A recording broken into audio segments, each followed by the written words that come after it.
하나님 앞에 정한 시간이 되었습니다. 우리 다 같이 일어나셔서 사순절 네 번째 주일 예배를 경건한 마음으로 하나님 앞에 예배하겠습니다.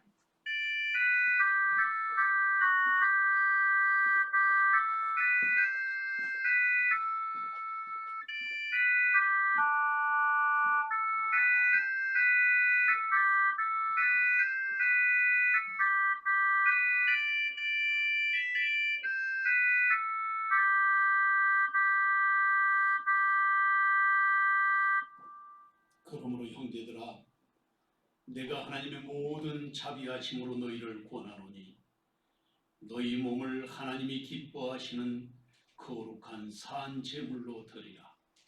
이는 너희가 드릴 영적 예배니라. 아멘. 거룩하시고 자비로우신 아버지 하나님, 세상에 사는 동안 아버지 하나님의 은혜를 덧입게 하여 주시고 오늘도 주께서 거룩한 주의 성산에 불러 우리로 하여금 주 앞에 예배할 수 있게 하시고 우리의 입술로 아버지의 이름을 부를 수 있는 은총을 허락하여 주시니 진심으로 감사를 드리옵나이다. 지난 일해 동안 살아온 우리의 삶을 돌아보고 아버지 하나님 앞에 온전하게 하여 주시며 주의 보혈로 정결케 하사 하나님께서 받으실 만한 참믿음의 시간이 되도록 은총을 더하여 주시옵소서. 예배할 때 성령께서 우리의 마음이 하나 되게 하시고 아버지의 기쁨 되기에 부족함이 없도록 주님께서 역사하여 주시옵소서. 예배의 모든 순서를 주 앞에 온전히 의뢰하옵고 예수 그리스도의 이름으로 기원하옵나이다. 아멘. 찬송가 66장 찬송하겠습니다.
찬송가 뒤에 있는 교동문 제47번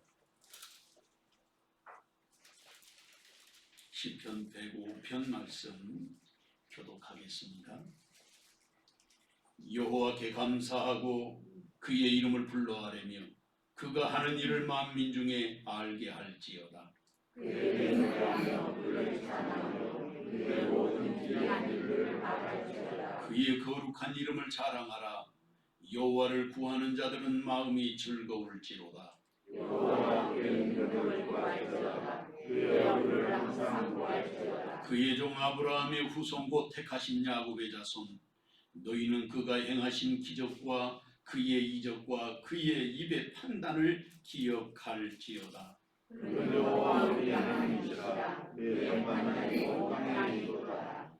그는 그의 언약 곧 천대에 걸쳐 명령하신 말씀을 영원히 기억하셨으니 이것은 아브라함과 저녁으로 이스라엘의 양심의 뜻이며 야곱에게 세우신 율례 곧 이스라엘에게 하신 영원한 언약이라. 이르시기를 내가 강한 땅을 내주고 너희에게 하여간 것을 하게 하리라. 아멘. 지난 1회 동안에 우리의 삶을 돌아보고 하나님 앞에 겸비한 마음으로 참회하는 기도를 갖겠습니다. 다 같이 동성으로 기도하겠습니다. 사랑하는 주님, 죄인된 우리를 불쌍히 여겨주시고 지난 1회 동안도 주님의 말씀 안에 살게 하여 주시고 오늘 거룩한 날 주의 성상에 나와 무릎을 향하게 하여 주신 것을 진심으로 감사를 드리옵나이다.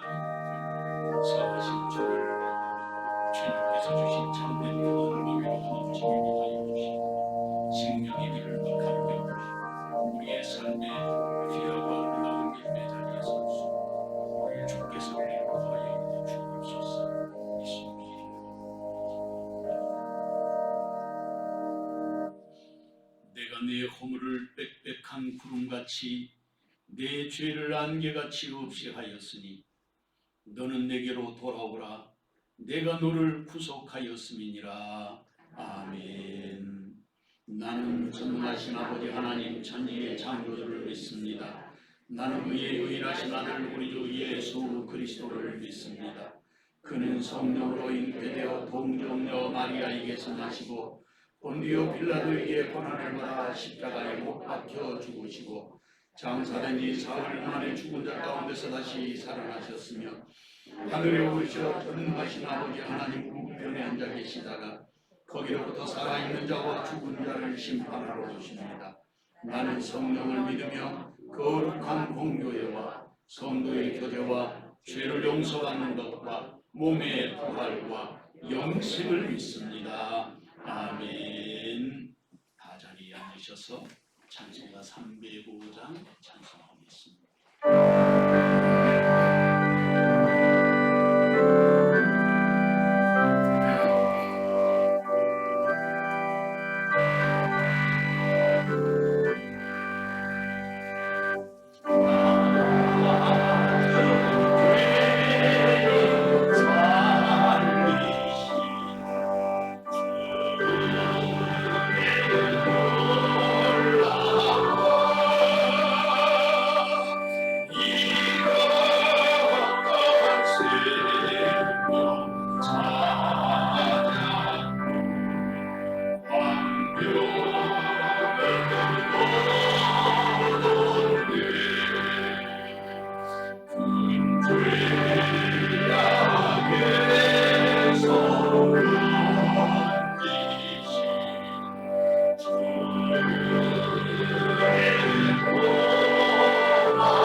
사랑과 은혜와 자비가 풍성하신 하나님 아버지, 주의 거룩한 날 만세 전부터 택하여 우리를 불러주신 하나님 아버지 은혜로 거룩한 주님의 성전과 각자의 처소에 부르셔서 사순절 네 번째 주일 예배를 감사와 찬송과 영광을 올려드리며 자복하며 동의하는 거룩한 자녀들을 기억하여 주시고 위로부터의 참된 위로와 평화를 더하여 주시옵소서. 감사하며 찬양하는 입술마다 거룩한 주의 영광으로 채워주시며 위로부터 부어지는 놀라운 권능과 권세를 통하여 영육간의 힘이 되시고 방패가 되시며 산성되는 놀라운 역사가 우리 모두의 심령에 임하여 주시옵소서. 부족할지라도 심령의 중심을 보시며 제 가운데 있을지라도 결심하는 믿음을 기뻐하시는 하나님 아버지, 지금 이 시간 우리 모두의 심령에 새로운 결단의 힘을 주시며 구별된 믿음을 더하여 주셔서 참으로 귀한 하나님 아버지의 영광으로 충만케 하시며 우리가 마땅히 누려야 할 자녀의 권세와 제사장의 축복으로 충만케 역사해 주시옵소서. 이제 2021년 그리스도 십자가의 고난의 사순절기간도 기쁨만 가는 이때에 우리가 참으로 그리스도의 십자가의 깊이를 깊이 묵상하며 경건한 믿음으로 우리가 주님의 은혜로 살고 있음을 고백하며 살아가는 모습들이 되게 하여 주옵소서. 낭만 가운데 있지라도 제 가운데 있을지라도 그 십자가 대속으로 이미 우리가 해방되게 하시고 걸음돌에 있을지라도 모든 묶인 것이 끊어지는 놀라운 영광을 보게 하여 주시옵소서. 우리 부족함을 아시는 하나님 아버지, 코로나를 신경 가운데서도 지금 이 시간 우리 모두가 감사와 찬양과 영광과 존귀로 드리는 예배에 임재하여 주시며 거룩한 아버지의 영광으로 충만케 하시며 우리 모든 기도를 받아주실 줄 믿고 머리를 숙였습니다. 사순절을 통하여 영적 권능을 더하여 주시고 우리 주 예수 그리스도의 십자가가 도가 우리 심령 가운데 강력하게 인치게 하시며 십자가의 머리 우리 영육간에 충만케 하여 주옵소서.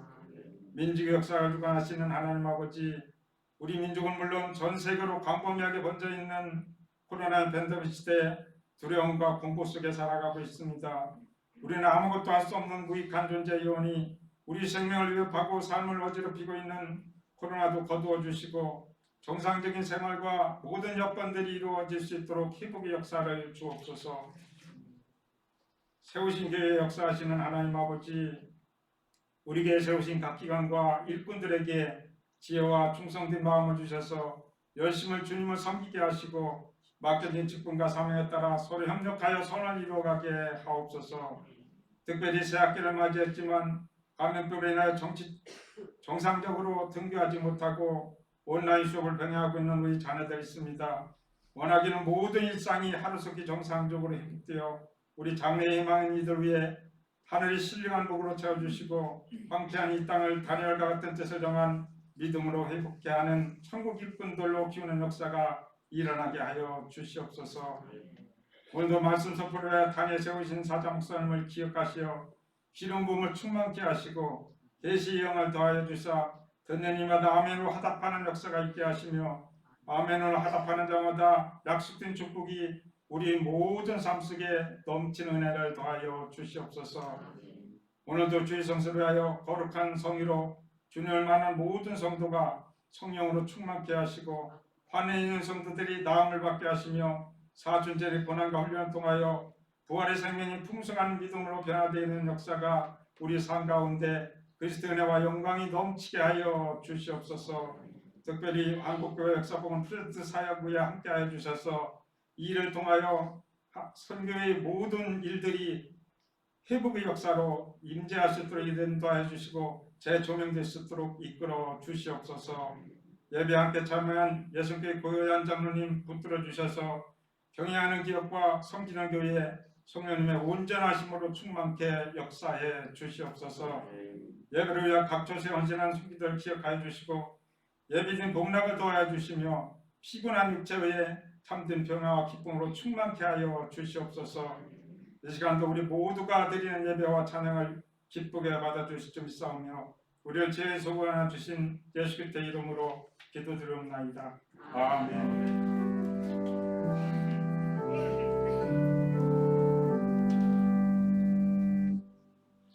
오늘 하나님께서 우리에게 주신 말씀은 신약 성경 예배 소설 에베소서 제2장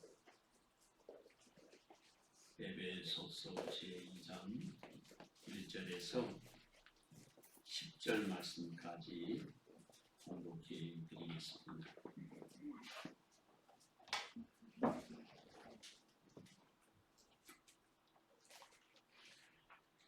그는 허물과 죄로 죽었던 너희를 살리셨도다. 그때에 너희는 그 가운데에서 행하여 이 세상 풍조를 따르고 공중의 권세 잡은 자를 따랐으니 곧 지금 불순종의 아들들 가운데서 역사하는 영이라. 전에는 우리도 다 그 가운데서 우리 육체의 욕심을 따라 지내며 육체와 마음이 원하는 것을 하여 다른 이들과 같이 본질상 진노의 자녀이었더니 긍휼이 풍성하신 하나님이 우리를 사랑하신 그 큰 사랑을 인하여 허물로 죽은 우리를 그리스도와 함께 살리셨고 너희는 은혜로 구원을 받은 것이라. 또 함께 일으키사 그리스도 예수 안에서 함께 하늘에 앉히시니 이는 그리스도 예수 안에서 우리에게 자비하심으로써 그 은혜의 지극히 풍성함을 오는 여러 세대에 나타내려 하심이라. 너희는 그 은혜에 의하여 믿음으로 말미암아 구원을 받았으니 이것은 너희에게서 난 것이 아니요 하나님의 선물이라. 해외에서 난 것이 아니니 이는 누구든지 자랑하지 못하게 함이라. 우리는 그가 만드신 바라 그리스도 예수 안에서 선한 일을 위하여 지으심을 받은 자니 이 일은 하나님이 전에 예비하사 우리로 그 가운데서 행하게 하려 하심이니라. 아멘. 이 시간 지휘자 나와서 함께 찬양하겠습니다. 이번 주 부르실 찬양은 괴로울 때 주님의 얼굴 보라입니다. 함께 찬양하시겠습니다.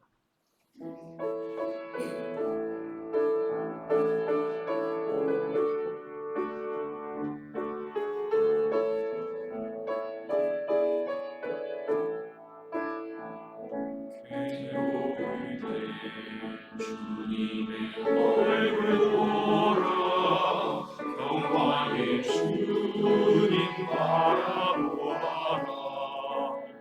세상에서 시달린 친구들아 위로의 주님 바라보아라. 물들어 주를 보라 내 모든 염려 주께 맡겨라. 슬플 때에 주님의 얼굴 보라. 사랑의 주님 안식 주리라. 힘이 없고 내 마음 연약할 때 능력의 주님 바라보아라. 주의 이름 부르는 모든 자는 힘 주시고 늘 지켜주시니 눈을 들어 주를 보라. 내 모든 염려 주께 맡겨라. 슬플 때에 주님의 얼굴 보라. 사랑의 주님 안식 주리라. 눈을 들어 주를 보라. 내 모든 염려 주께 맡겨라. 슬플 때에 주님의 얼굴 보라. 사랑의 주님 안식 주리라. 할렐루야. 우리 하나님께 영광의 박수하겠습니다. 우리가 세상을 살면서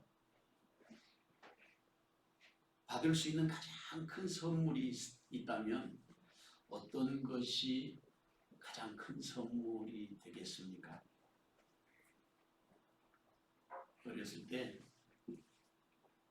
친구들 가운데 믿지 않는 친구들이 이렇게 만나면 이제 전도를 하잖아요. 야, 예수 믿고 구원받아야 돼. 그러면 친구들이 농담 반 진담 반 제가 전도하는 것을 놀리느라고 야, 왜 구원만 받냐? 10원은 안 줘? 그렇게 놀리는 이야기를 했습니다.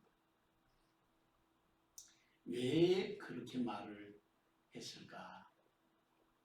제가 가만히 생각을 해보니까 구원에 대한 가치를 몰라서 그래요. 이게 얼마나 귀한 것인지, 얼마나 소중한 것인지 그걸 잘 몰라서 그래요. 10원도 아니고 왜 9원이냐? 10원이라도 주면 좋지. 어렸을 때 10원이면 껌 한 통하고 4원이 남았어요. 보통 껌 한 통 6원씩 했거든요. 제가 어렸을 때. 그러니까 10원이면 몰라도 구원 같은 건 안 받을 거라고 그랬지만 성경에서 말씀하시는 구원의 가치, 구원의 가치가 어떤 것인지 여러분들이 생각해 보신 일이 있습니까? 구원의 가치를 잘 모르면 정말 10원보다 못한 것이 구원이라고 생각할 수 있습니다. 그런데 본문의 말씀에서 하나님이 선물을 주신대. 하나님의 선물인데 그게 구원이라는 거예요. 다른 것도 아니고. 구원의 선물, 그것을 주시는 방법과 과정을 오늘 본문에서 설명하고 있는데 첫 번째 단계는 하나님의 은혜로부터 출발한다. 하나님의 은혜가 없이는 우리가 구원의 길에 설 수 없다고 가르쳐 주십니다. 하나님의 은혜가 있고 난 다음에 우리가 그 다음에 주어지는 단계가 바로 믿음의 단계예요. 이게 믿어지는 거예요. 은혜가 없으면 믿어지지 않는 것입니다. 하나님의 은혜가 있어야 믿음으로 초대하시는 하나님의 은혜를 내가 받아들일 수 있어요. 그 다음 단계가 비로소 은혜로 구원을 받게 되는 거예요. 사실은 이 사건은 엄청난 하나님의 은총이고 축복의 사건입니다. 예수님께서 우리를 위해서 십자가에 달려 돌아가시고 그 생명으로 피값을 대신해서 치르신 사건. 예수님이 하나님의 아들이시면서 하나님이시잖아요. 그런데 그 하나님께서 우리를 대신해서 십자가에서 달려 돌아가셨다는 사실이 여러분 이게 있을 수 있는 일이냐는 말이죠. 그러니까 이 사건은 사실은 우주적 사건인 거예요. 이 말씀 속에서 하나님께서 우리를 얼마나 소중하게 여기시는가, 내가 얼마나 중요한 존재인지를 하나님이 보여주시고 가르쳐 주신 것입니다. 그렇다면 아버지 하나님께서 우리를 그렇게 사랑하셔서 구원하신 궁극적인 목적은 어디에 있는가? 그것을 알아야 되지 않겠습니까? 그것은 주님이 오시는 그날 저와 여러분이 주님 앞에 서는 그 순간을 위해서입니다. 종말론적으로는 주님의 재림의 시점에 우리는 알게 될 것이지만 그러나 그것이 공동체적으로 또 개인적으로도 종말이 올 수가 있어요. 쉽게 말하면 죽음을 말하는 것이죠. 그때 우리가 주님의 품에 안기게 하기 위해서 주님이 우리를 구원하시는 것입니다. 이때가 예수님을 주님으로 고백하는 모든 그리스도인들에게 있어서 가장 위대한 감격의 순간이 될 것입니다. 제 개인적인 생각으로는 그때가 바로 세상의 모든 것을 정리하는 순간이 되지 않겠습니까? 우리 세상에서 즐기던 모든 것들, 부귀와 영화와 명예와 권세와 그리고 그리고 세상의 모든 즐거운 것들, 그것이 다 초계와 같이 필요 없는 존재들로 전락하게 될 것입니다. 그리고 그 순간에 나는 천국의 가장 깊은 곳에 내가 서 있는 그 모습을 우리가 스스로 발견하게 될 것입니다. 바로 하나님이 주신 선물은 바로 그것이에요. 구원이라는 것은. 그게 하나님의 선물입니다. 그래서 본문의 말씀은 그렇게 말씀하고 있어요. 시작하면서 그는 허물과 죄로 죽었던 너희를 살리셨도다. 허물과 죄로 죽었던 너희를 살리셨다는 거예요. 정말 엄청난 하나님의 은총의 선물이 이 한 줄의 문장 속에 담겨 있습니다. 말씀을 살펴보면서 주님이 주신 이 위대한 축복으로의 초대에 가슴을 활짝 열고 아버지 앞에 온전하게 세움을 입는 은혜가 이 시간 저와 여러분에게 함께 하시기를 주의 이름으로 축원합니다. 첫째로 우리는 허물과 죄로 죽었던 사람들입니다. 본문 1절, 2절 말씀을 다 같이 한 목소리로 읽어보겠습니다. 그는 허물과 죄로 죽었던 너희를 살리셨구나. 그때 너희는 그 가운데서 행하여 이 세상 풍조를 따르고 공중의 권세 잡은 자를 따라서 곧 지금 불순종의 아들들 가운데서 역사하는 영이라. 아멘. 성경은 분명하게 말씀하시기를 우리는 허물과 죄로 죽은 사람들이었다고 말합니다.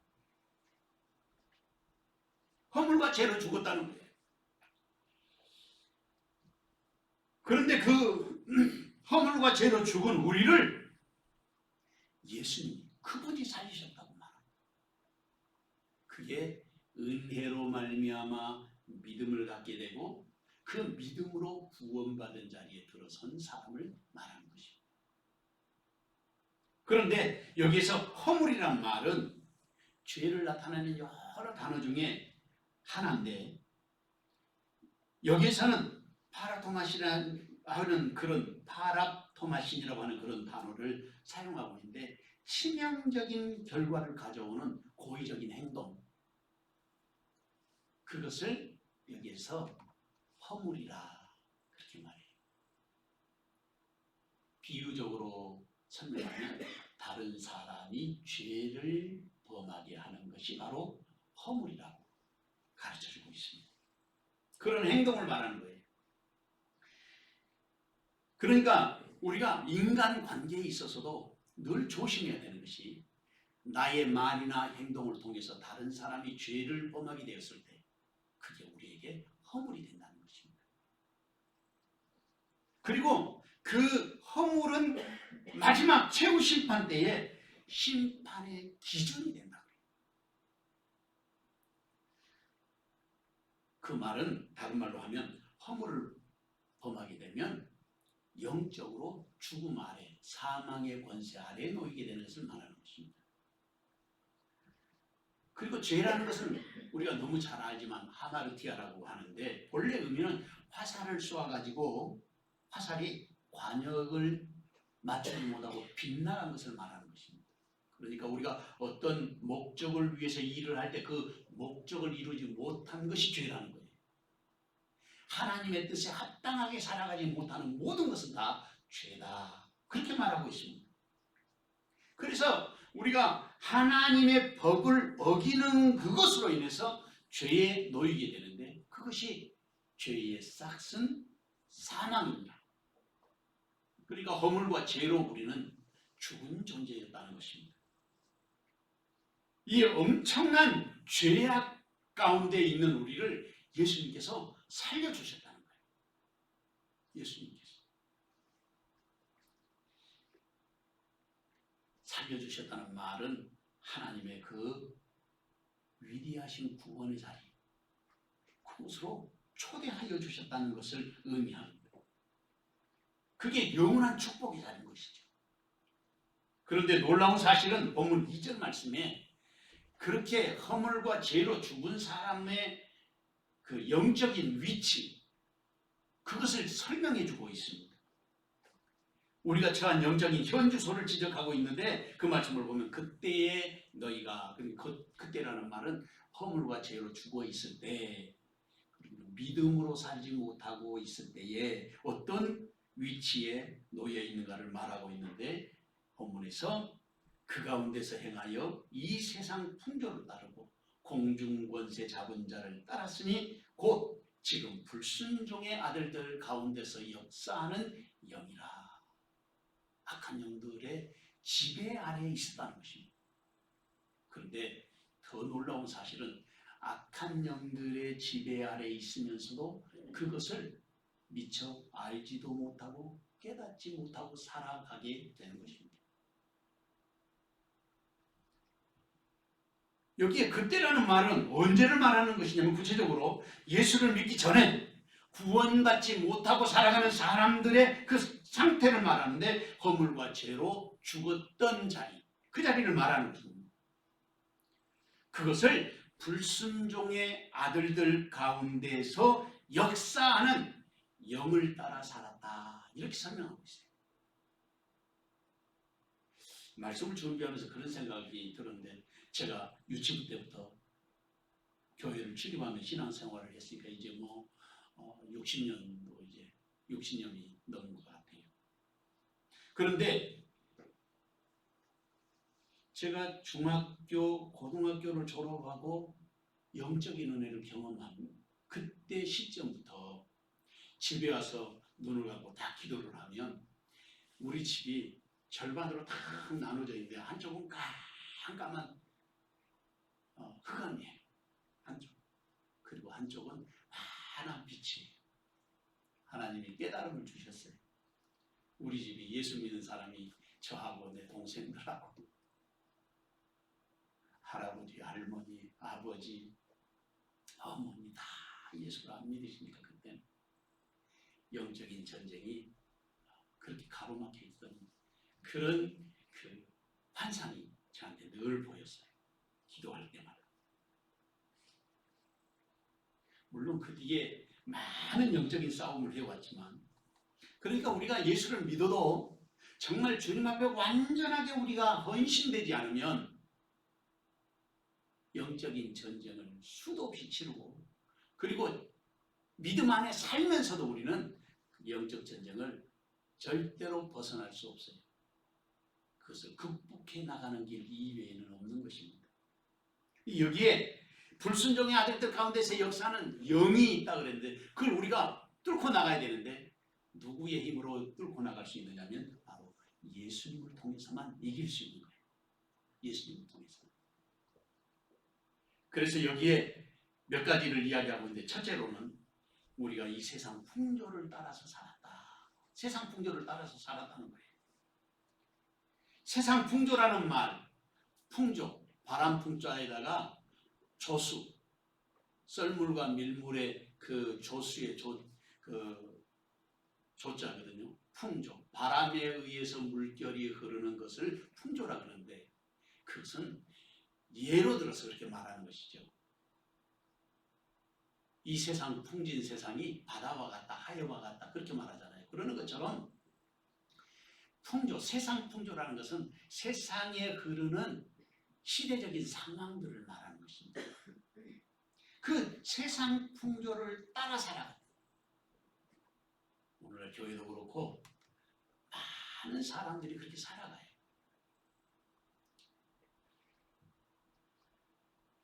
그래서 이 세태를 여기서 말하는 거예요. 세태를 따라 살았다. 그다음 두 번째로는 우리가 허물과 죄로 죽은 자리에 있을 때는 공중권세 잡은 자들을 따랐다는 거예요. 그들의 모든 영향 아래 우리가 있었다는 것입니다. 다시 말하면 하나님 없는 삶에서 우리가 살았다고 말하고 있습니다. 그러면서도 하나님 없는 것이 당연한 것처럼 그렇게 여기면서 한 거예요. 불순종의 아들들 가운데 역사하는 영을 따르는 것입니다. 그러니까 불순종 아들이란 말은 믿음이 없는 세상 사람들을 말하는 거죠. 그런데 그것을 그들은 모르는 거예요. 성경이 그것을 지적하고 있어요. 교회 안에서도 그런 세상 풍조가 밀려와가지고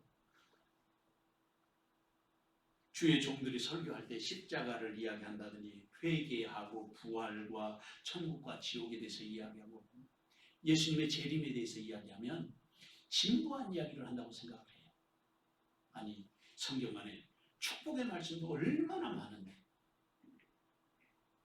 세상에 이랫동안 사는 동안에 어려움 속에 사는 주의 백성들을 불러다가 위로해주고 축복하고 그렇게 보내야 되지 않느냐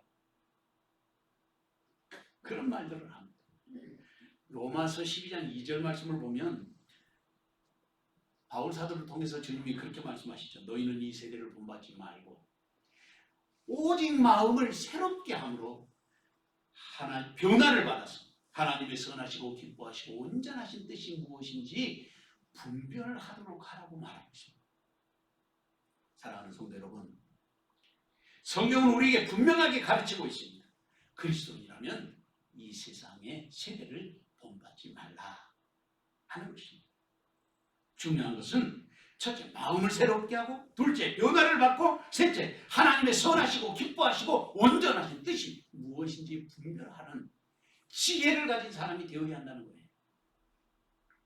누가 허물과 죄에서 살아난 사람입니까? 누가 세상 풍조를 따르지 않는 믿음의 삶을 살아야 하겠습니까? 누가 악한 영들의 손에서 벗어나서 생명의 주님과 함께 동행하는 믿음의 삶을 살아야 하겠습니까? 그 자리에 주님은 지금 저와 여러분을 부르고 계시는 것입니다. 이 귀한 정의 시간 저와 여러분에게 함께 하시기를 주님의 이름으로 축원합니다. 둘째로 우리는 그리스도와 함께 살리심을 받은 사람들입니다. 본문 3절에서 7절 말씀을 다 같이 한 목소리로 읽어보겠습니다. 전에는 우리도 다 그 가운데서 우리 육체의 욕심을 따라 지내며 육체와 마음이 원하는 것을 하여 다른 이들과 같이 본질상 진노의 자녀였더니 긍휼이 풍성하신 하나님이 우리를 사랑하신 그 큰 사랑을 인하여 허물러 죽은 우리를 그리스도와 함께 살리셨고 너희는 은혜로 구원을 받은 것이라. 또 함께 일으키사 그리스도 예수 안에서 함께 하늘에 앉히시니 이는 그리스도 예수 안에서 우리에게 자비하심으로 그 은혜의 지극히 풍성함을 오는 여러 세대에 나타내려 하십니다. 아멘. 사랑하는 성도 여러분, 이전에 믿음이 없을 때에 우리의 과거를 바울 사도는 그렇게 설명하고 있습니다. 전에는 우리가 본질상 진노의 자녀였다는 거예요. 하나님의 진노 아래 있는 자녀.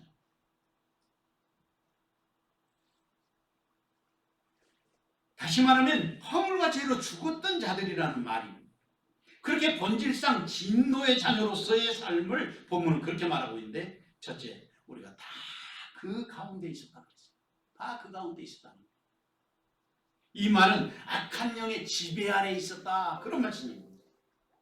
그러니까 악한 영의 지배 아래 있을 때 나타나는 현상이 무엇이냐면 그게 바로 불순종이라고 성경은 말하고 있어요. 불순종. 악한 영의 지배 아래 있을 때에 나타나는 현상, 그게 불순종이라고 그렇게 말하고 있습니다. 두 번째로는 불순종의 영으로 인해서 육신의 욕심을 따라 살아갔다 그렇게 말했습니다. 여기 육신의 욕심이라는 말은 타이스 에피디미아스 테스사르코스라고 하는데 하나님을 떠난 죄에서 사람들에게 그 하나님을 떠난 죄가 가득 찬 그곳에서 사람들 속에 휘몰아치는 그 악한 힘, 거기에 우리가 따라서 밀려가서 살았다는 거예요. 떠밀려가면서 살았다는 거죠. 그 다음에 세 번째로는 불순종의 영으로 인해서 육체와 마음이 원하는 대로 살았다는 거예요. 내 영이 원하는 대로 사는 것이 아니라 내 육체와 내 마음이 원하는 대로 살았어.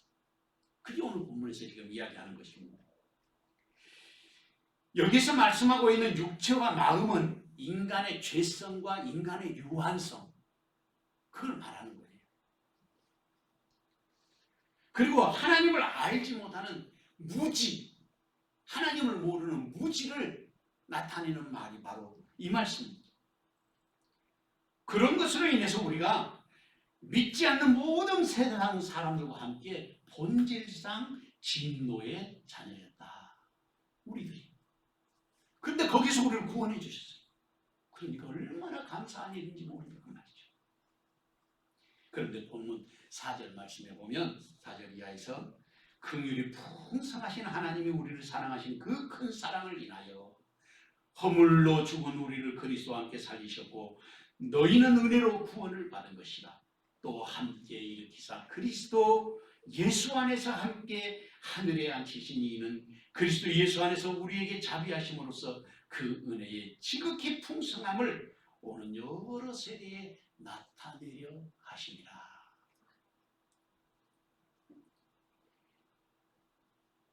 여기에 엄청난 하나님의 신비가 사실 감춰져 있어요. 긍휼이 풍성하신 하나님이 사랑으로 이루신 일들이 무엇인가를 설명하고 있는데, 첫째로는 허물로 죽은 우리를 그리스도와 함께 살려놓으셨다는 거예요. 그리스도와 함께 살려놓은 거예요. 나만 혼자 사는 것이 아니라 그리스도와 함께. 이게 굉장히 중요한 말씀이에요. 그리스도와 함께 살리셨다. 본문에 그렇게 말하고 있는데 헬라어에도 보면 시네 조포이에센이라고 하는데, 이게 시네라는 말, 그 앞에 접두어로 나와 있는 이게 신이라는 말이에요. 함께 살려놓으셨는데 나 혼자 사는 것이 아니라 그리스도와 함께 살아갈 때 진정한 삶의 의미가 있다는 거예요. 나의 생각이 나 혼자의 생각이 아니라 그리스도와 함께하는 생각일 때 그때 비로소 의미가 있다는 거예요. 그게 바로 오늘 본문에서 가르쳐 주시는 말씀이에요. 그리스도와 함께 인격적으로 주님과 함께 살아야 진정한 그리스도인의 삶의 모습으로서의 가치가 있는 것입니다. 세상 사람들처럼 그렇게 사는 것이 아니라 이게 아주 중요한 조건이에요. 그러니까 우리는 특별히 홀로 개별적인 존재가 아니고 언제나 무엇이든지 어디서든지 그리스도와 함께 있을 때에만 진정한 가치가 있는 존재다 하는 걸 여기 말하고 있어요. 그리스도와 함께 살리셨느니라. 그 말은 혼자 사는 게 아니다. 예수 그리스도 안에 있고 그리스도와 함께 있는 것을 말하는 것입니다. 그러니까 요한복음 15장 5절 말씀에 보면 나는 포도나무여 너희는 가지라. 그가 내 안에 내가 그 안에 거하면 사랑의 열매를 많이 맺나니 나를 떠나서는 너희가 아무것도 할 수 없느니라. 예수님을 떠나면 아무것도 할 수 없다는 거예요. 그러니까 우리의 생각이 예수님을 떠난 생각이면 아무것도 아닌 거예요. 의미가 없어요. 가치가 없어요. 하나님 앞에 쓸모없는 존재가 된다는 거예요. 우리의 생각도 헌신도 봉사도 수고도 모든 섬김도 예수님과 함께 있을 때 그게 예수님과 함께 살아 있는 존재로서의 의미를 갖게 된다. 그렇게 말하고 있는 것입니다. 그러니까 이 말씀을 우리가 늘 이해하고 마음속에 새기면서 살아야 하는 것입니다. 둘째는 함께 일으키사 그리스도 예수 안에서 함께 하늘에 앉히셨다. 저는 이 말씀을 읽으면서 깜짝 놀랐어요. 이게 앞으로 우리를 앉혀주실 것이라는 것이 아니라 이미 예수 그리스도 함께 앉히셨다는 거예요. 과거형이에요. 엄청난 축복의 역사입니다. 그것을 설명하고 있어요.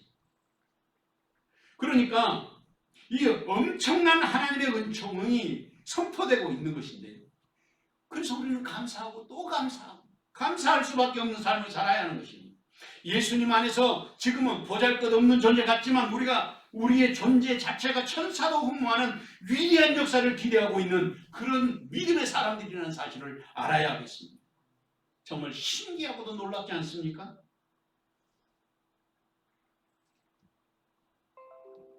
예수님을 믿는 그리스도인들을 위해서 예수님이 요한복음 14장에 보면 뭐라고 말씀하시냐면 내가 아버지께로 가서 너희 있을 곳을 예비하고 나면 내가 다시 와서 너희를 나 있는 곳으로 영접하리라. 예수님 그렇게 말씀하셨어요. 그러니까 지금 예수님이 하시는 일이 뭐냐면 하나님의 나라에서 내가 있을 곳을 예비하고 준비하고 계시는 거예요. 그게 다 완성되면 오신다는 거예요. 근데 예수님이 하나님의 나라 가신 지 2000년 됐잖아요. 아니 2000년도 이제 넘어서 지금 21년이니까 주님 오실 때가 너무 가까이 다가오고 있다는 사실을 알 수 있습니다. 코로나19로 인해서 전 세계가 어려움을 당하고 있고 죽은 사람들만 250만 명이래요. 1차 세계대전 전쟁으로 죽은 사람들보다 훨씬 많은 사람들이 지금 죽었어요. 백신이 나왔다고 하지만 백신 전문가인 이왕재 박사의 그 간증을 들으니까 그분이 우리나라 최고 권위자예요. 바이러스에 대해서. 이번에 이제 서울대에서 정년퇴직하셨습니다만은 이왕재 박사는 바이러스는 백신이 없다는 거예요.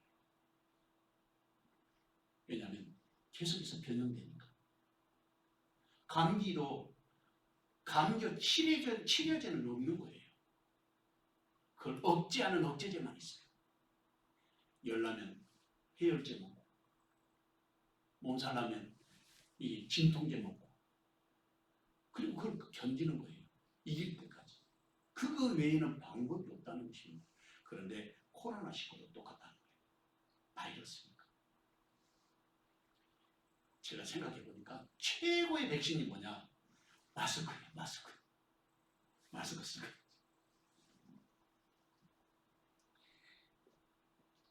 저는 주님이 속히 오실 것을 확실하게 믿습니다.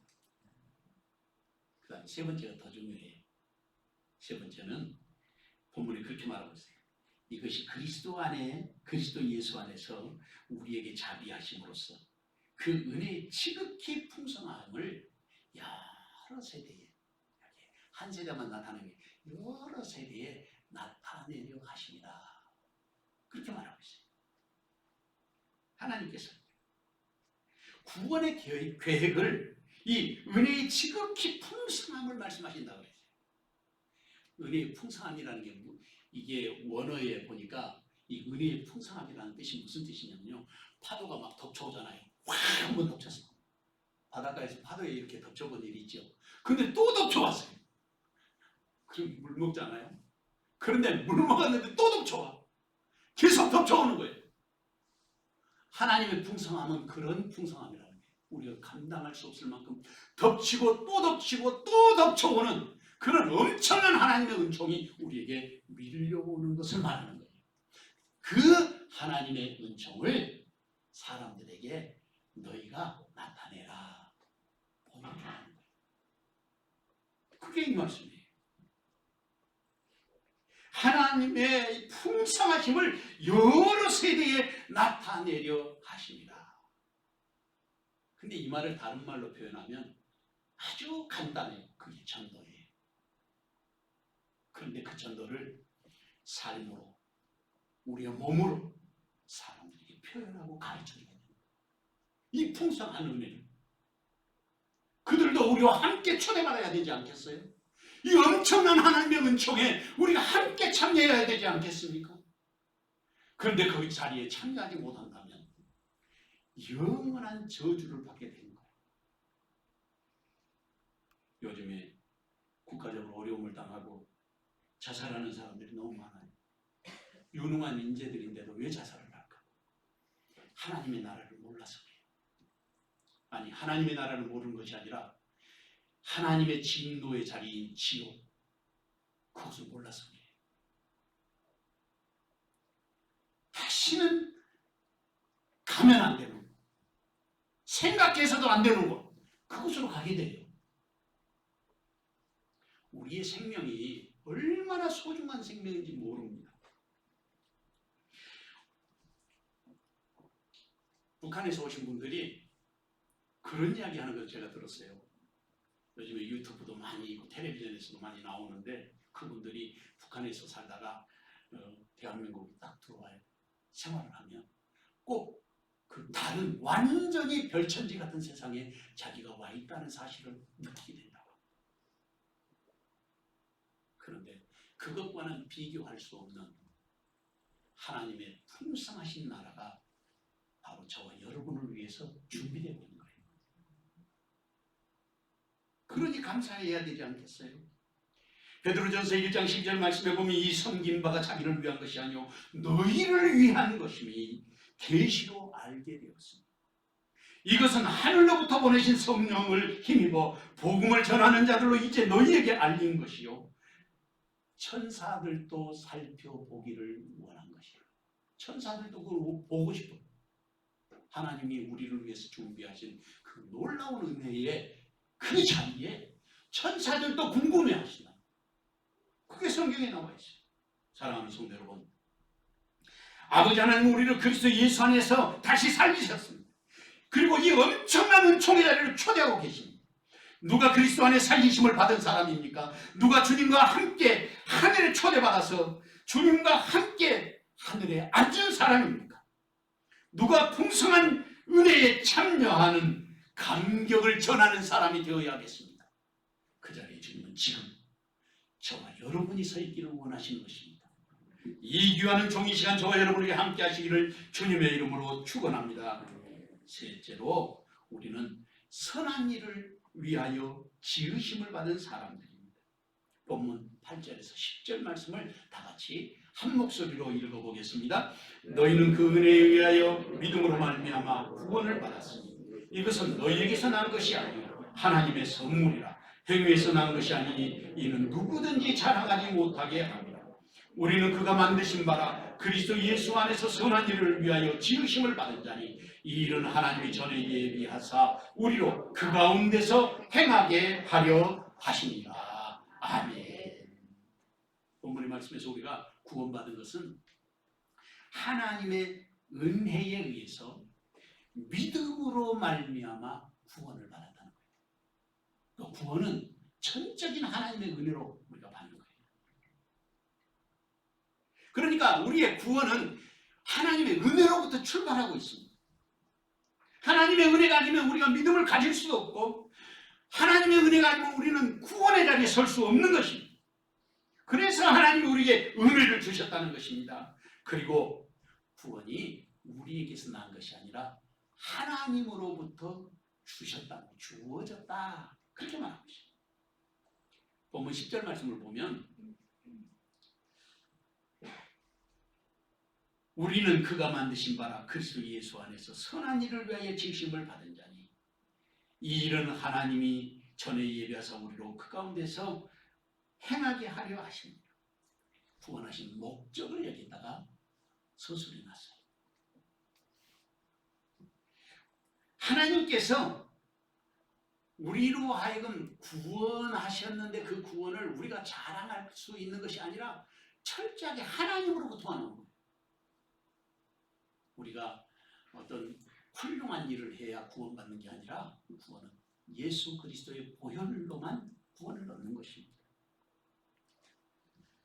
그래서 여기에서 구원하신 그 목적, 구원하신 목적을 설명하고 있는데 첫째로 출발점이 뭐라고 말씀하고 있느냐면 하나님이 우리를 만드셨다 그렇게 말합니다. 하나님 우리를 만드셨다.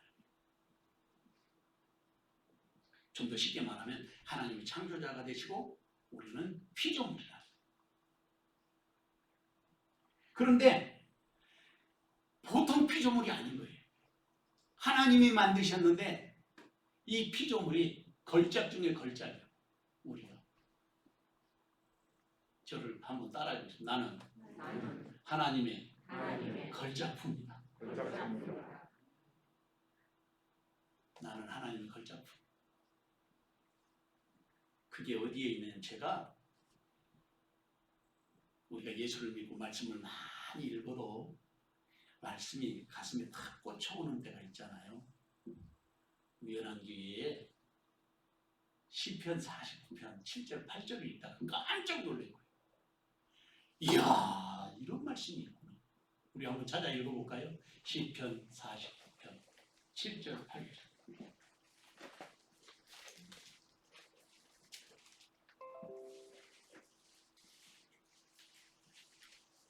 찾으셨어요? 시편 49편 7절 8절. 우리가 어렴풋이 알기는 알지만 성경에서 이렇게 가르쳐주고 있어요. 같이 읽어보겠습니다. 시작. 아무도 자기의 형제를 구원하지 못하며 그를 위한 속전을 하나님께 바치지도 못할 것은 그들의 생명을 선량하는 값이 너무 엄청나서 영원히 마련하지 못할 것이니라. 아멘. 여기에 아무도 자기 형제를 구원하지 못한다는 거예요. 그를 위한 속전. 이 속전이라는 게 생명값을 말하는 거예요. 그 사랑값. 그 사랑값을 하나님 앞에 바칠 수 없다는 거예요. 왜냐하면 8절에 그들의 생명을 속량하는 값. 생명값이 어떻다고 말했냐면 너무 엄청나서 어쩐다고 그랬어요? 영원히 마련할 수 없느니라. 우리의 생명값은 한두 푼 가지고 구할 수 있는 게 아니에요. 우리의 생명은 영원히 마련해도 마련할 수 없어요. 대책이 없는 존재예요. 그래서 하나님께서 우리를 구원하시기 위해서 하나님이 직접 나서요. 그래서 예수님이 십자가에 달려 돌아가실 수밖에 없었어요. 왜냐하면 우리가 그렇게 귀한 자예요. 여기 성경이 그렇게 말씀하고 있잖아요. 우리가 얼마나 존귀한 자인지, 얼마나 비싼 존재인지, 얼마나 가치가 나가는 존재인지 성경이 말하고 있어요. 그래서 하나님이 우리는 방법을 찾을 수 없기 때문에 그 방법을 하나님이 마련하셨는데 대신 지불해 주신 거예요. 그 값을. 그게 바로 예수님이 십자가에 달리신 길이에요. 10원 말고 9원만 받는 게 아니라 그 구원의 대가는 정말 엄청난 대가를 하나님이 치르신 것이다 하는 사실을 성경이 가르쳐주고 있어요. 두 번째로는 이 본문에서 그리스도 예수 안에서 선한 일을 위하여 지으심을 받은 자들이 바로 저와 여러분이라는 것입니다. 선한 일을 위해서 지음받았다는 거예요. 여기서 우리의 관심이 가는 그 문장이 있는데 선한 일을 위하여라는 말이에요. 이게 원어 성경에 보면 에피엘보이스 아가이로이스라고 하는데 우리를 구원하신 목적을 말씀하신 것입니다. 그것은 하나님의 은혜로 구원받은 사람들이 살아가야 할 삶의 모습이에요. 선한 일을 위해서 살아야 돼요. 내가. 그게 그리스도예요. 성숙한 그리스도인은 어떤 삶을 살아야 되느냐? 바로 선한 일을 위하여 내가 살아가야 하는 삶을 살아내야 한다는 것입니다. 은혜를 받는 것은 틀림없는 사실이에요. 그런데 은혜를 받으면 그 은혜 받은 것에 대한 감사의 삶이 어떤 것이냐? 바로 선한 일을 위하여 내가 노력하고 선한 일을 위하여 헌신하고 선한 일을 위하여 내가 희생할 줄 아는 사람, 그 사람이 그리스도인이라는 거예요. 그것을 말하는 것입니다. 그 다음에 마지막으로 세 번째는 그렇게 우리를 구원하신 것이 이미 예비되어 있다는 거예요. 그리스도 예수 안에서 우리를 행하게 하신 것입니다. 이것이 가장 핵심적인 내용이에요. 여기도 아주 놀라운 영적인 비밀인데 그것은 우리의 구원을 하나님은 이미 예비하셨다는 거예요. 이미 언제 예비하셨느냐? 에베소서 1장 4절 말씀을 보니까 곧 창세 전에 그리스도 안에서 우리를 택하사 우리로 사랑 안에서 그 앞에 거룩하고 흠없게 하시려고 했다. 창세 전에 하나님은 이미 계획표를 세워놓으시고 저와 여러분을 창세 전에 구원하시기 위해서 하나님께서 계획해 놓으셨다고 오늘 본문에서 말하고 있습니다. 그게 하나님이 우리를 부르신 목적이에요.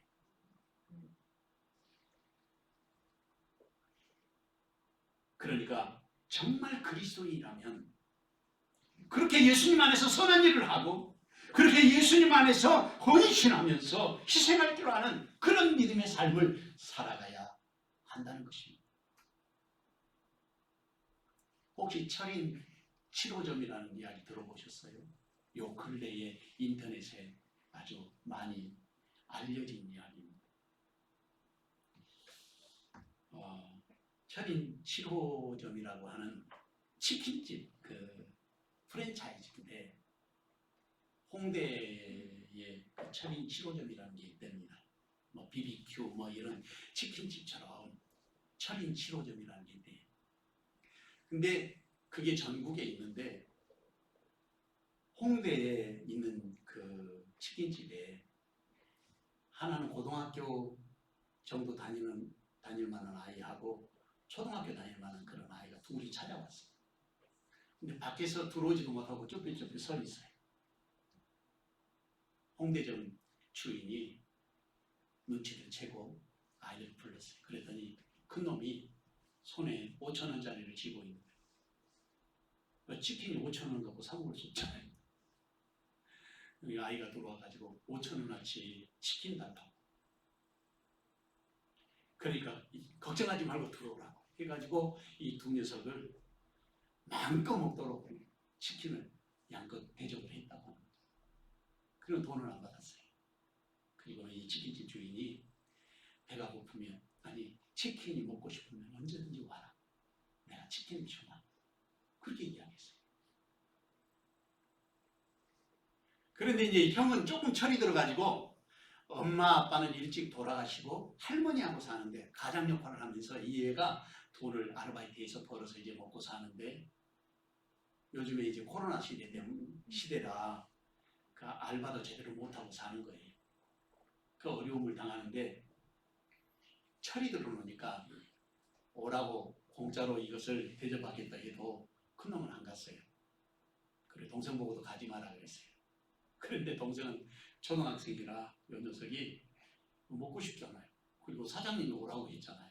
그래서 가가지고 여러 번 가서 양껏 자기가 치킨을 얻어먹고 왔어요. 갈 때마다 대접을 해주고. 그리고 이 꼬마가 보니까 할머니 밑에서 사니까 꾀죄죄 하잖아요. 치킨집 주인이 그 아이를 미장원에 데리고 가가지고 머리를 다 다듬어서 커트도 해주고 그래서 집에 보냈어요. 근데 형이 보니까 얘가 말쑥해져 갖고 왔잖아요. 그 어디서 이렇게 해가지고 왔냐 그러니까 이제 그 이야기를 있는 이야기를 다 한 거예요. 동생을 혼쭐을 내놨어요. 공짜로 가서 얻어먹는다고. 지금 어려운 시대인데 가서 공짜로 얻어먹으면 어떻게 하느냐고 이 아이가 동생을 혼을 냈어요. 근데 그게 아이의 마음속에 감동이 됐던가 봐요. 그래서 철인 7호점에 본점에다가 이 있었던 이야기를 손편지로 빼딱빼딱하고 삐뚤삐뚤하게 글을 써서 2장을 편지를 써서 보냈어요. 본점 회장님이 보고 감동이 된 거예요. 이 사실이 알려지기 시작했는데 이게 1월 달에 있었던 일인데 편지가 지금 그 철인 7호점 홍대점이 대박이 났다는데 인터넷에 알려져가지고 너도 나도 그 집에 가서 꼭 치킨 사 먹겠다. 그러면서 철인 7호점 그 프랜차이즈 회장이 언제든지 아이들에게 무료로 줄 수 있도록 재료도 대주고 또 배려하고 그 다음에 그 아이들을 만나면 장학금을 줘서 공부할 수 있게 해주겠다고 하는 확답을 받았다고 합니다. 이 사실이 누리꾼들 사이에 막 알려지게 됐어요. 그래서 그 누리꾼들 사이에서 그런 글이 올라왔어요. 왜 이렇게 눈물이 나지? 세상은 아직 살아갈 만하다는 걸, 이렇게 따뜻한 사람도 있다는 걸 너무 감사합니다. 철인 7호점 홍대점 사장님. 사장님 제가 감사하네요. 홍대 가면 철인 7호점 제가 꼭 드리겠습니다. 이런 댓글들이 막 달리면서 이게 대박이 나더라고요.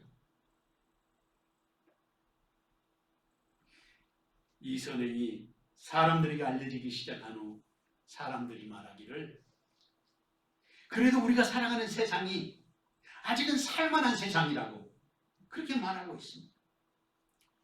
그리스도인들의 부르심의 목적이 어디에 있느냐?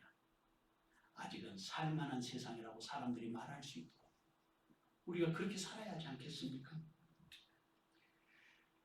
누가 하나님의 그 풍성하신 은혜와 그 사랑을 전할 수 있는 통로가 되어야 되겠습니까? 우리가 살아가는 세상은 다시 돌아올 수 없는 여정을 살아가는 것입니다. 더 중요한 것은 그 길이 고향에 가끔씩 우리가 찾아갈 수 있는 것처럼 찾아가는 것이 아니라 한 번 가면 돌아올 수 없는 일방통행길을 우리가 걷고 있는 것입니다.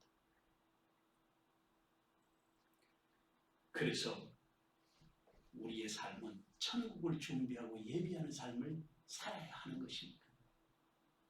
그것이 우리 주님이 우리를 부르신 구원의 목적이기 때문입니다. 에베소 3장 9절에 보면 영원부터 만물을 창조하신 하나님 속에 감추었던 비밀의 경륜이 어떠한 것을 드러내려 하시니라. 누구를 통해서? 저와 여러분을 통해서. 사랑하는 성도 여러분, 우리는 그리스도 예수 안에 사는 사람들입니다. 물고기가 물을 떠나서는 살 수 없는 것처럼 영원한 나라 백성은 그리스도 예수를 떠나 살 수 없습니다. 그렇다면 그리스도 예수 안에 살아야 할 사람이 누구입니까? 누가 선한 일을 위해서 지으심을 받은 사람입니까? 누가 하나님의 은혜로 말미암아 믿음으로 구원받은 하나님의 사람입니까? 주님은 그 자리에 지금 저와 여러분을 부르고 계시는 것입니다. 이 귀한 종이 시간 저와 여러분에게 함께 하시기를 주님의 이름으로 축원합니다. 사랑하는 주님, 주의 은혜와 사랑을 감사합니다. 오늘도 주께서 우리를 불러주시고 하나님의 선물을 허락하여 주신 것을 감사합니다. 이전에 알지 못했던 그 귀하신 은총과 사랑이 우리의 삶에 풍성하게 자리 잡게 하옵소서. 예수님의 이름으로 기도하옵나이다. 아멘. 찬송가 494장 찬송하겠습니다.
사랑하는 아버지 하나님, 주의 크신 은혜와 사랑을 진심으로 감사를 드리옵나이다.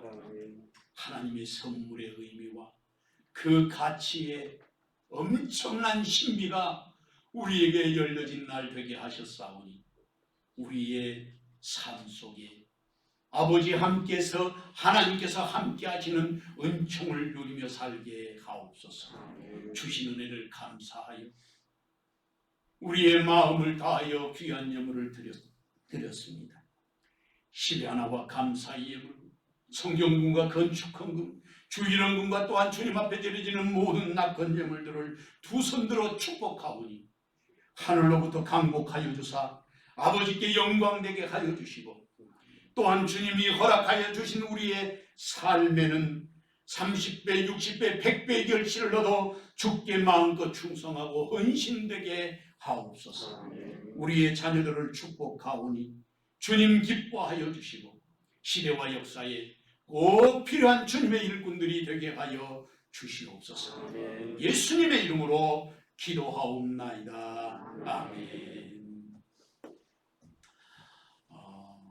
이 시간에는 교회 소식 전하는 시간인데요. 계속해서 우리 사순절 연속 기도회 오전 10시, 그 다음에 정오 12시, 오후 3시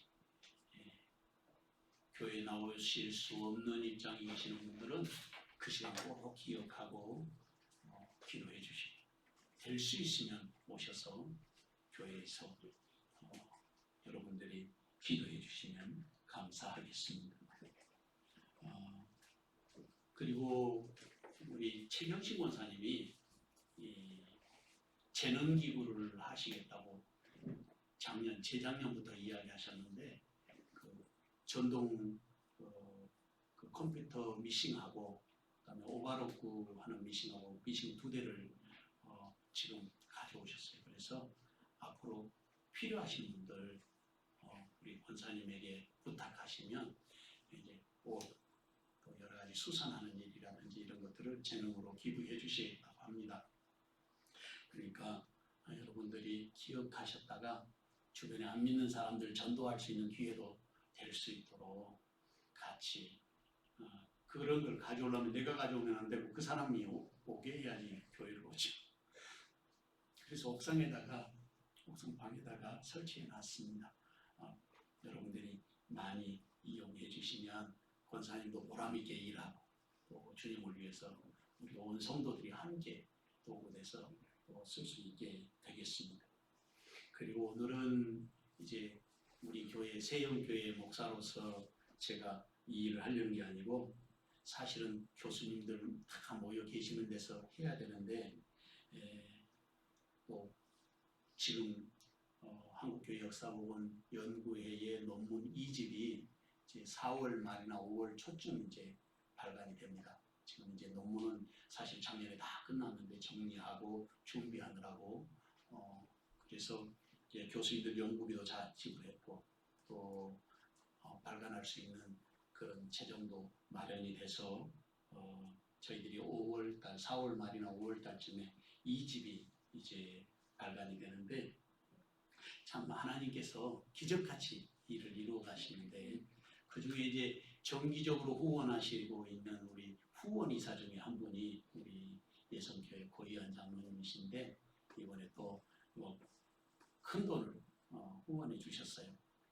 수백만 원을 후원해 주셔서 또 감사하고 그래서 전체 있는 자리에서 하면 더 좋은데 그래도 제가 이제 실행위원장이니까 이 시간에 감사패를 전달하려고 합니다.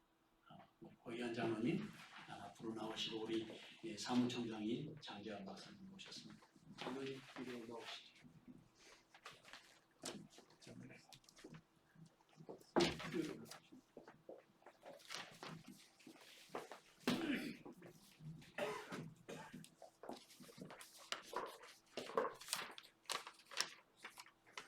코비드19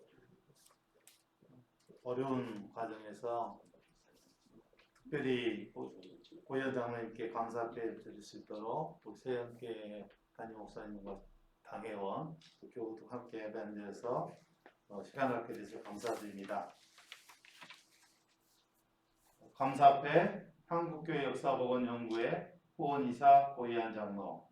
이사님은 한국교회 역사복원연구회를 위하여 매월 정기 후원과 특별 후원을 통하여 한국교회 역사복원을 위한 기도와 협력을 아끼지 아니하신 것을 감사하여 이 패를 드립니다. 너희 수고가 주 안에서 되지 않은 줄 아니라. 고전 15장 58절 2021년 3월 14일 한국교회 역사복원연구회 실행위원장 곽근열 목사. 우리 박수 한번 해주세요.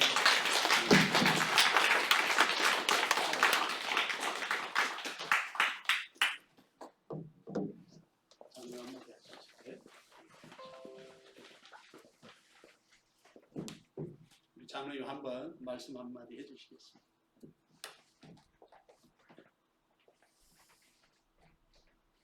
말씀 보세요. 말씀. 네, 사순절 네 번째 주일을 맞이해서 평소에 존경하는 우리 박건영 목사님 세인교회 와서 이렇게 예배드릴 수 있도록 하나님께서 허락해 주셔서 감사드리고, 오늘 이렇게 하나님께서 부족한 저에게 귀한 감사패를 주신 것도 다시 한번 하나님께 감사드립니다. 오늘 말씀을 통해서도 오늘 또 제가 은혜를 많이 받았습니다. 요즘은 기업인들이, 저도 기업한 지 오늘 32년 차인데, 섬유 재봉사 실, 아까 제 목사님 그 재봉틀 얘기했죠. 바로 재봉틀 걸어서 그 바로 그 박는 실, 재봉사 실을 만든 회사입니다. 그래서 제가 15년 전에 베트남 하노이하고 호치민 공장에 지금 진출해서 지금 오늘 또 작업하고 있습니다. 그리고는 하나님께서 풍성한 은혜를 내주셔서 코로나를 잘 방어해서 24시간 주야간 작업하고 있는데, 성당한 은혜를 받고 풍성한 은혜를 주셔서 너무나 감사드립니다. 정말 이거 저는 그 자서전 하나 쓰는 것도 굉장히 힘들잖아요. 아마 오늘 주신 이 목사님이 펴도 저도 아마 자서전 쓸 때 아마 그 한계 들어갈 것 같습니다만 한번 써보려 그래요. 그런데 이 한국교회 역사 복원 프로젝트가 사실 굉장히 어려운 거거든요. 이 복원시킨다는 단어가 땅바닥에 저 있는 거 다 복원시켜야 되거든요. 거짓 없이 그대로. 그래서 제가 그 기도하면서 너무 목사님이 너무 이 어려운 일을 하고 계신 것 같아요. 그래서 제가 기도하면서 뭐 도움이 조금 만한 될까 해서 원하고 있고, 이번에 또 했습니다만, 또 남은 우리 또 이것이 다 완성되도록 제가 최선을 또 후원하는 걸로 제가 목사님한테 구두로 약속을 했습니다. 힘든 데까지 하시고, 저 기업은 주식에서 한성하람입니다. 하나님이 하람은 하나님이 세우신 기업이라 그래서 한성하람. 제가 직원들이 한 1000여 명 이상이 됩니다. 이 와중에서도 제가 요즘은 묻지 말라도 나이부터 먼저 얘기해라 그러더라고요. 제가 69입니다. 그래서 69살을 맞이해서도 이렇게 하나님께서 큰 복을 주셔서 일할 수 있고 나눌 수 있다는 것은 감사하고, 목사님 너무 참 존경합니다. 한국 역사교회 프로젝트 꼭 마무리 잘 하시고 저도 굳건한 후원자가 되도록 노력하고 기도하겠습니다. 감사합니다, 목사님.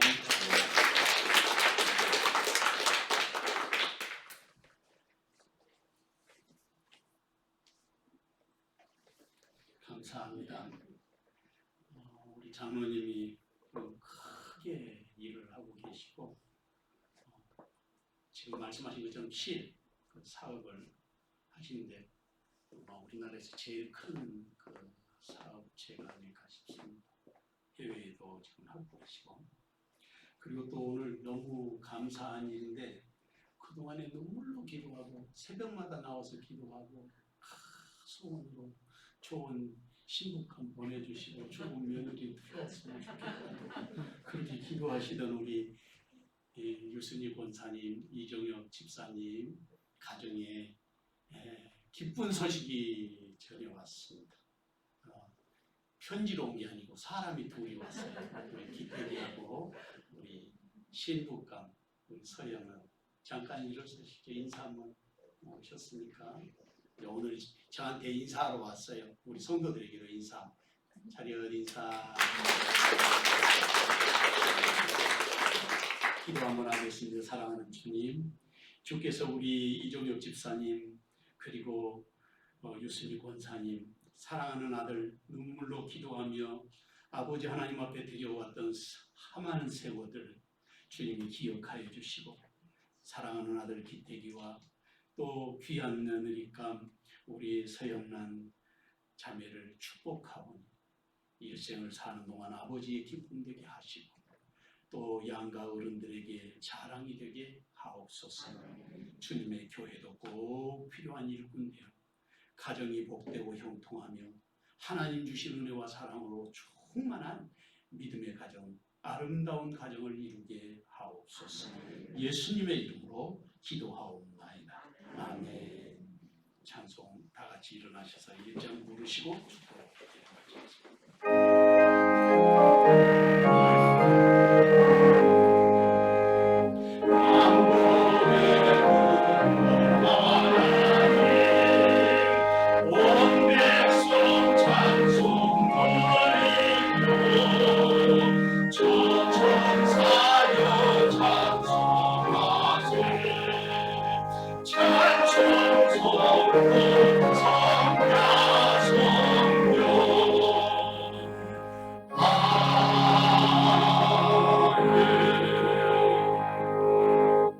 이제는 교회 머리 되신 우리 주님 예수 그리스도의 은혜와 아버지 하나님의 극진하신 사랑과 성령의 감동, 감화, 위로 교통하심과 그 복 주시는 은혜의 역사가 오늘 주님 앞에 나와 무릎을 연하며 하나님의 선물되어 기쁨과 감격으로 세상에 생명의 도구 되기를 소망하는 여기 모인 모든 주님의 자녀들 머리 위에와 저들의 가정과 일터와 사랑하는 자녀손들 머리 위에 또한 주께서 복 주시기를 약속하신 사랑하는 새 영제단 위에 지금부터 영원토록 함께 계시옵기를 간절히 축원하옵나이다. 아멘.